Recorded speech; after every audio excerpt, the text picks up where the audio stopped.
Hi guys, it's Didi here and I'm so excited about today's video where we're going to talk about something which is crucial for children's development, has so many benefits, and yet it's so neglected in this era of technology, of iPhones, iPads and computer games.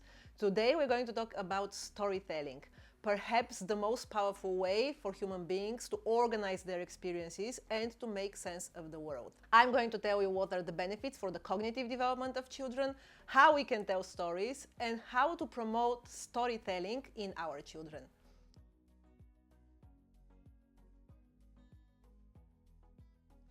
By storytelling, I don't mean reading books with stories, I mean actually telling the story to a child. It is very different than reading a book because when you tell a story, your child uses their imagination differently. They have to imagine how the mouse would look like, how the bear would look like, rather than seeing the image, the visual of what the author has put in the book. So in that way, it boosts imagination and also creativity. One of the great benefits of storytelling is that it boosts memory, improves listening skills and concentration. When you tell a good story to a child, they are really there, they're actively listening to you. And also, if you use the opportunity to ask them questions such as, and do you remember in the story that I told you what happened next? If you tell them more or less similar story, then you can use the opportunity to work with their memory. Storytelling also encourages purposeful thinking, opening and discussion and communication. Storytelling also can help children learn the art of asking the right questions, to engage into a conversation, and thus making them more confident people in the future. Storytelling also enhances the cultural understanding.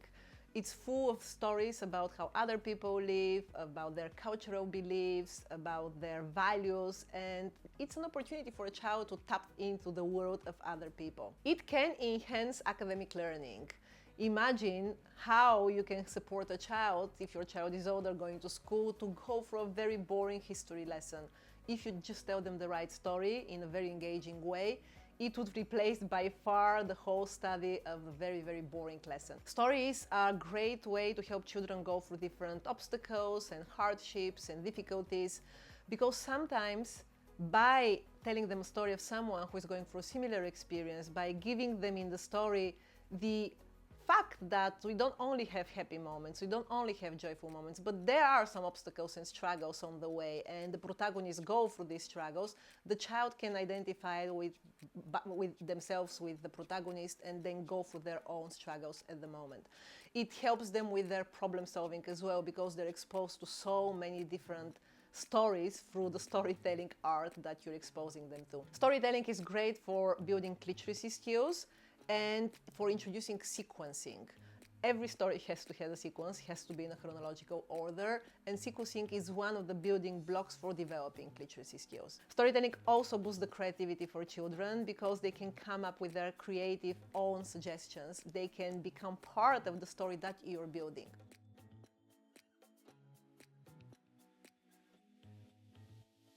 Okay, but how am I supposed to tell a story?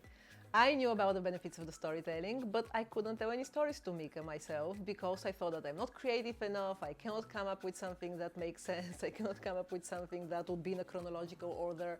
And then for a few nights in a row, I listened to his dad telling him stories about whatever. He would just make them up for foxes and squirrels and whatever came to his mind.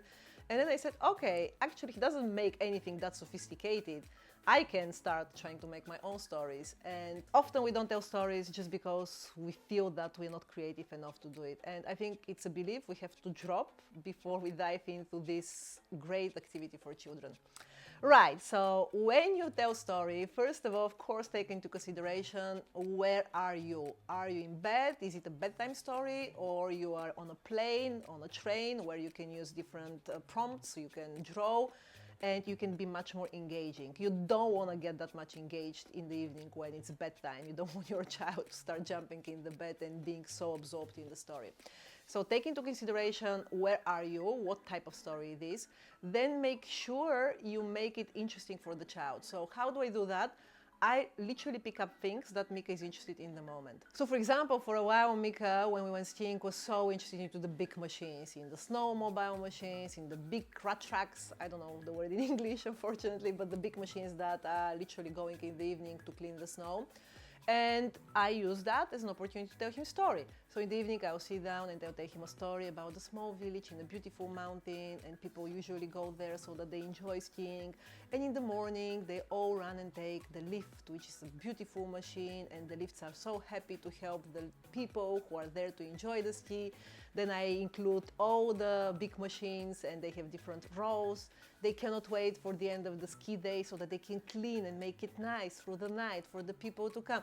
So it doesn't need to be anything crazy. You can just literally start with something that they know, it's part of their context.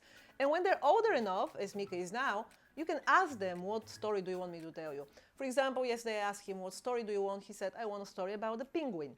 So I make a story about the penguin. So that's the first thing, make it engaging by introducing it in a context that your child is interested in this particular moment. In that way, it will be a relevant story. So come up with some sort of a plot.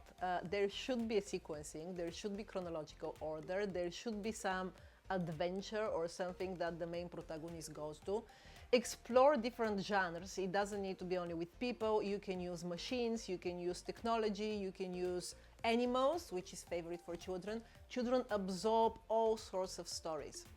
And when you come up with your plot, have something there that is not only adventurous, but that it has some moral at the end, something that teaches your child something. So you have to do your preparation sometimes. It's not about just making it up.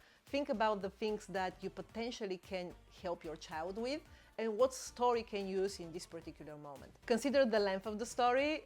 Sometimes when I'm prepared to fly back to Bulgaria or somewhere in Europe and the flight is shorter, I'll come up with the story that it's at least half an hour, 40 minutes, and then we use lots of materials to draw the animals. You can ask your child to help you with coming up with their own little episodes within the story.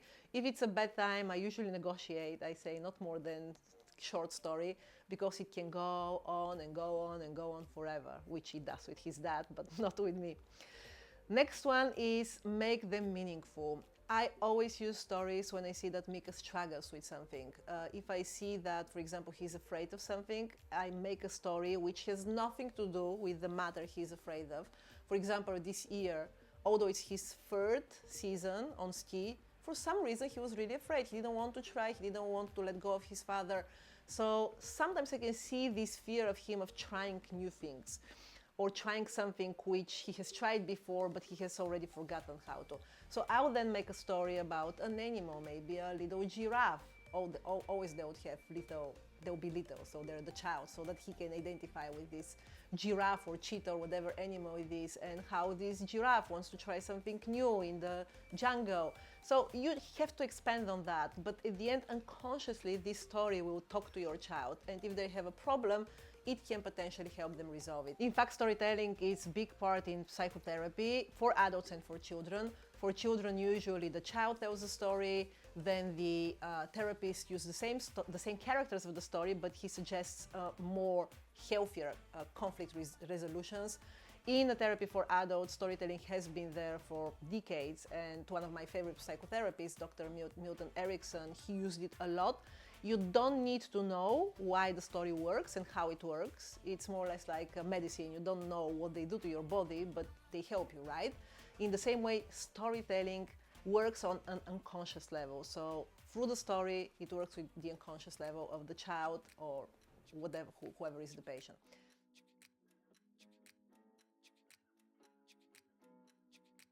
How to promote storytelling in children.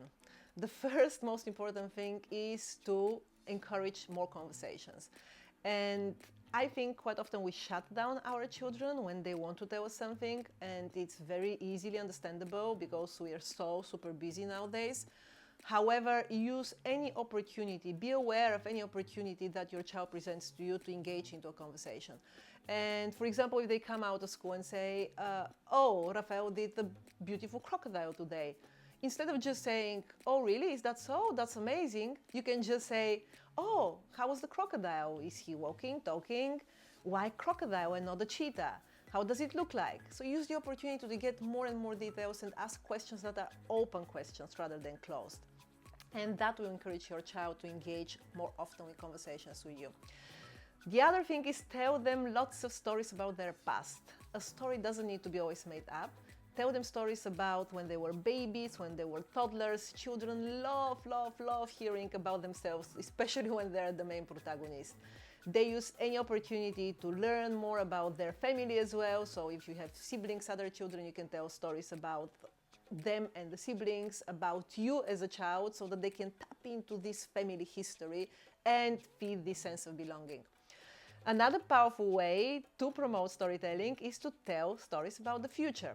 When you go somewhere on a holiday, or the weekend is coming, or you have some activity that is outside of your routine, always talk to your child about it. You know where we're going? Do you know what we're going to see? Do you know what we're going to experience there? Make it as powerful as possible in terms of engaging all the senses. That's another thing important in all storytelling. It's not only about telling them what happened, but it's about engaging.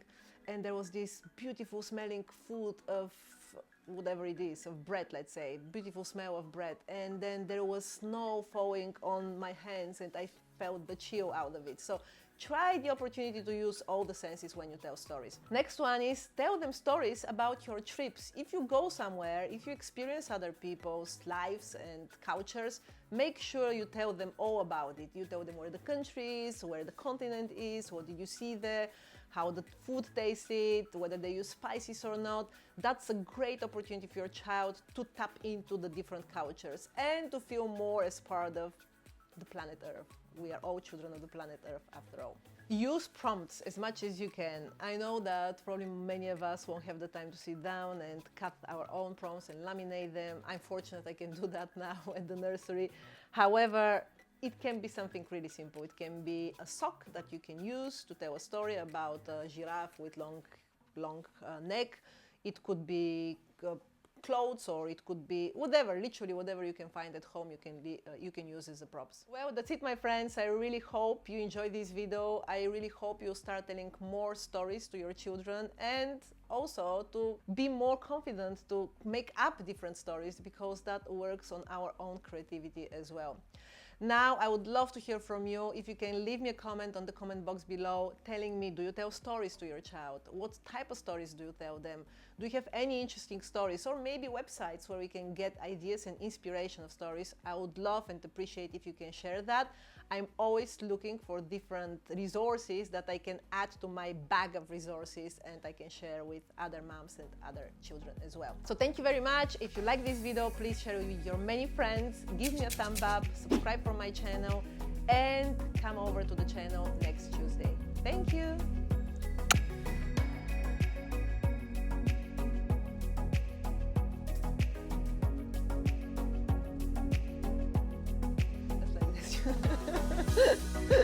Don't put that in the final thing, right? Ski trucks? What's the name of the big machine? The one that makes the snow. No, the one that goes and on the runs every evening to clean the run.